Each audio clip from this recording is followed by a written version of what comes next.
नमस्कार प्यारे दोस्तों। आज फिर आपका स्वागत है हमारे सेशन में और इसमें हम कंपोनेंट्स ऑफ स्पोर्ट ट्रेनिंग के बारे में चर्चा करेंगे। इससे पहले कि हम कंपोनेंट्स ऑफ स्पोर्ट ट्रेनिंग के बारे में चर्चा करें, हमारा छोटा सा पॉइंट रह गया था लोड। लोड क्या होता है उसको समझ लेते हैं दोस्तों। लोड हमारा दो प्रकार का होता है। लोड हमारा दो प्रकार का होता है।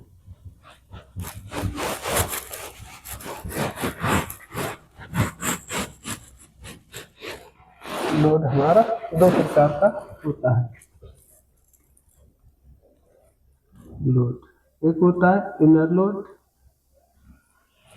एक होता है हमारा इनर लोड और एक होता है हमारा आउटर लोड। इनर लोड और आउटर लोड, इनर लोड और आउटर लोड। इससे पहले कि हम इनर लोड और आउटर लोड को समझे, इससे पहले हम समझ लेते हैं कि लोड किन किन पॉइंट पर डिपेंड करता है। तो इसके लिए आपको एक वर्ड याद रखना, फिट। क्या? FIT और T। लोड किस फैक्टर पर डिपेंड होता है, ये फैक्टर है। तो सर्वप्रथम आप ध्यान रखें, एफ से ध्यान रखेंगे आप फ्रिक्वेंसी, कि किसी कार्य को करने की फ्रिक्वेंसी क्या है।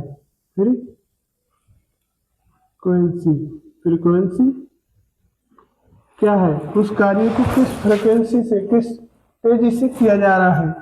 फिर इंटेंसिटी, क्या? इंटेंसिटी, उस कार्य की तीव्रता क्या है, उस कार्य को कितने समय में कितनी बार फ्रीक्वेंसी किया जा रहा है, यानी उसकी आवृत्ति क्या है।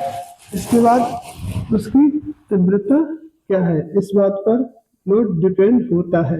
इसके बाद तीसरा है हमारा जैसे टाइम, कि वो कार्य जो है उसका समय समय क्या है, उसका समय समय क्या है, लॉन्ग ड्यूरेशन है, शॉर्ट ड्यूरेशन है, क्या है। इसके बाद वो उसका टाइप क्या है, क्या जो कार्य जो प्रशिक्षण दिया जा रहा है उसका टाइप क्या है, इसके बारे में भी हमें पता होना चाहिए। तभी हमारा लोड देने का जो उद्देश्य है वो पूरा होगा।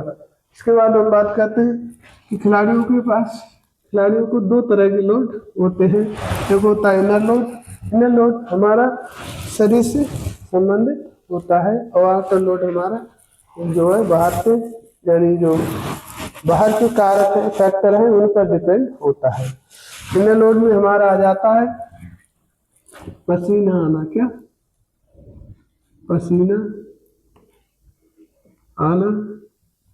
पसीना आना और इसके साथ साथ ही थकान, एकाग्रता में कमी, समन्वय में कमी। पसीना आना, थकान, एकाग्रता में कमी और समन्वय में कमी। समन्वयन यानी कोऑर्डिनेशन बनाने में, समन्वयन में कमी, यानी जो जिसको लोड दिया जा रहा है, अगर उसके अंदर ये सिम्टम्स उत्पन्न होते हैं तो समझ लीजिए उसके अंदर इनर लोड है। इनर लोड तो है भाई। इसके बाद दूसरा आउटर लोड। आउटर लोड जब व्यक्ति के पास, किसी एथलीट के पास ज्यादा होता है तो उसके प्रदर्शन में कमी आ जाती है। सर्वप्रथम क्या होता है, प्रदर्शन में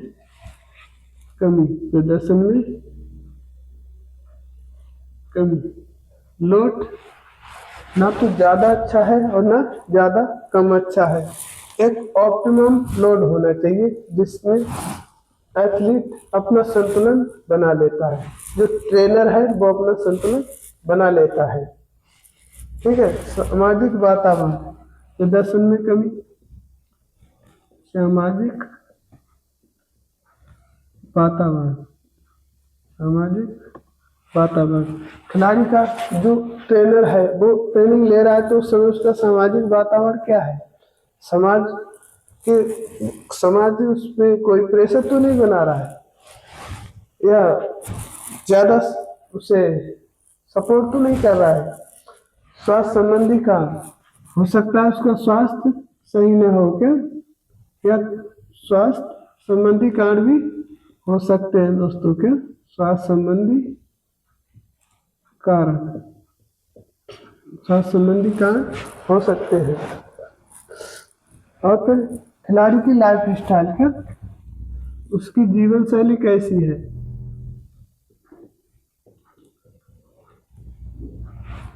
कहीं वो ऐसी जगह से तो बिलोंग नहीं करता है जहाँ से उसको आने जाने में, उसको रहने में, उसके समाज के साथ एडजस्ट होने में दिक्कत हो रही हो। ऐसे भी ये भी लोड आउटर लोड हो सकता है। उसके बाद दोषपूर्ण प्रशिक्षण विधि, प्रदर्शन खराब, दोषपूर्ण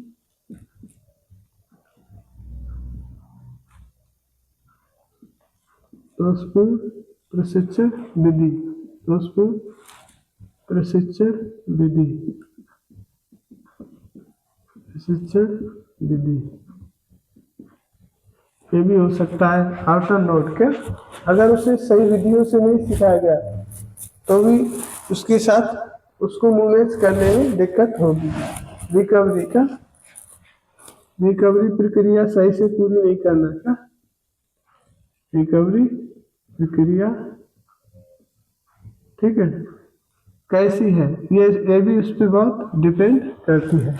तो ये तो थे हमारे लोड, क्या इंटरनल लोड और एक्सटर्नल लोड। इसके बाद हम बात करते हैं रिकवरी का। रिकवरी क्या होती है, इसके बाद हम बात करते हैं रिकवरी क्या होती है।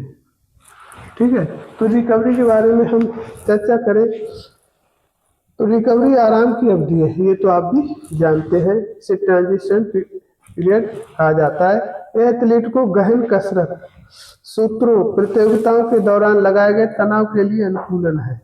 रिकवरी मानसिक तैयारी के लिए समय प्रदान करता है। खिलाड़ी को एक्टिव रिकवरी प्रदान करना चाहिए। देखिए ये क्या है, ये किसी खिलाड़ी को, ये किसी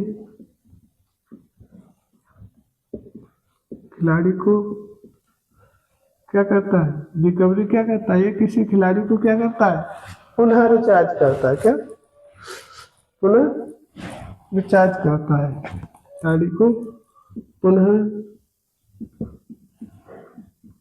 तैयार करता है, पुनः तैयार करता है। और यह प्रक्रिया एथलीट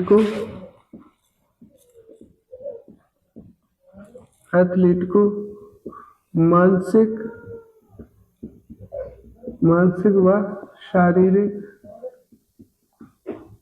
व शारीरिक क्या तनाव से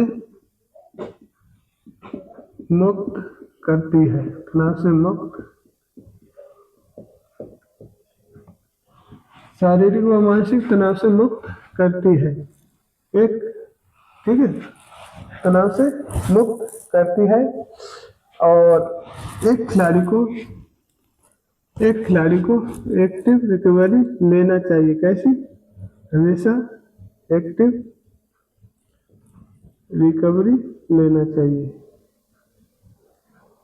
खिलाड़ी का ये कार्य होना चाहिए कि वो हमेशा कैसी रिकवरी ले, एक्टिव रिकवरी क्या होती है, उसमें खिलाड़ी आराम तो करेगा लेकिन उसके साथ साथ कुछ मूवमेंट्स भी करेगा। जैसे कभी कबड्डी खेल लिया, कभी रेस लगा ली, और कभी बैडमिंटन, टेनिस, वॉलीबॉल कुछ भी खेल लिया कुछ समय के लिए, तो ये उसकी एक्टिव रिकवरी कहलाती है। ठीक है, इसके बाद हम कंपोनेंट्स ऑफ स्पोर्ट ट्रेनिंग के बारे में चर्चा करते हैं। तो कंपोनेंट्स जो है स्पोर्ट ट्रेनिंग के, कंपोनेंट्स ऑफ स्पोर्ट ट्रेनिंग,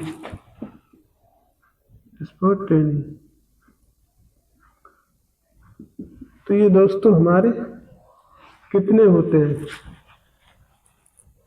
सर्वप्रथम ताकत, क्या? ताकत, इसे हम स्ट्रेंथ भी कहते हैं।